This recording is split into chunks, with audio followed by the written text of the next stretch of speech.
জানো আজকে ভাইয়ের উপর না অনেকটা রাগ হয়ে গিয়েছে এই হোলির দিন। চলো তোমাদের সাথে শেয়ার করি কেন কথাটা বলছিলাম। এই যে ভিডিওর প্রথমে দেখতে পাচ্ছিল ভাইকে পুরো ভূত বানিয়ে দিয়েছিল ওর বন্ধুগুলো এসে। কারণটা হয়েছে সকালবেলা আমি ওকে আবির লাগাতে গিয়েছিলাম, আমি না আমার পাশের বাড়ি বোনটা লাগাতে গিয়েছিল। তো আমাদের সবাইকে বলেছিল না দিদি বোন আমাদেরকে হোলি লাগাস না, আমাকে আমি হোলি খেলবো না।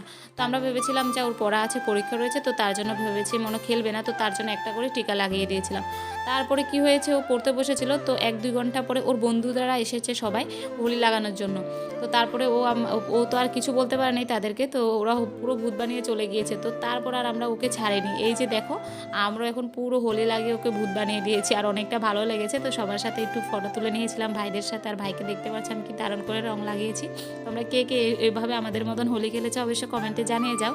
আর তারপরে জানো আজকে তো তোমাদের সাথে অনেক কিছু ভিডিও শ্যুট করেছি, আজকে শেয়ারও করলাম। একটা ভাইরাল পুরো ভিডিও ছিল যেটা ছিল মানে রং দিয়ে পুরো মানে মাথাতে সিঁদুর পরানো ভিডিও, একটা ফানি ভিডিও ছিল। ওই ভিডিওটা আজকে আমরা করেছিলাম সবাই মিলে। এই প্রথমবার আমি এরকম ভিডিও করেছি। তোমরা যারা যারা দেখোনি অবশ্যই দেখতে পারো, আমার চ্যানেলে রয়েছে আপলোড করা। ওই ভিডিওটা এতটা ভালো হয়েছে কি বলবো তোমাদেরকে। তারপরে আমাদের পুরো ফাইনালি হোলি খেলা কমপ্লিট হয়ে গিয়েছে। এখন আমি স্নান টান করে চলে আসবো তোমাদের সাথে। চলো স্নানটা করে আবারও দেখা হচ্ছে তোমাদের সাথে। তো দেখতেই পারছো বন্ধুরা ফাইনালি স্নানটা করে চলে এসেছিলাম, আর এখন পুরো ফ্রেশ লাগছিল। কারণ আমরা রং দিয়ে খেলা করিনি, আবির দিয়ে খেলা করেছি, তো তার জন্য আমাদের মুখে কিছুই রং নেই। তো এখন বিকালবেলা, তো আজকে যে শ্যুটটা করেছিলাম ফানি ভিডিও, তো আজকে এই বোনটা আমাকে সিঁদুর পরিয়েছিল। তো এখনও বিকালবেলা আমাদের বাড়িতে এসে আমাকে বলছে তুই তো আমার বউ, এমন করে আমাকে দেখতে পাচ্ছিল জড়িয়ে ধরেছে। তো আজকের এই ভিডিওটা কেমন হয়েছে অবশ্যই জানাতে ভুলবে না বন্ধুরা।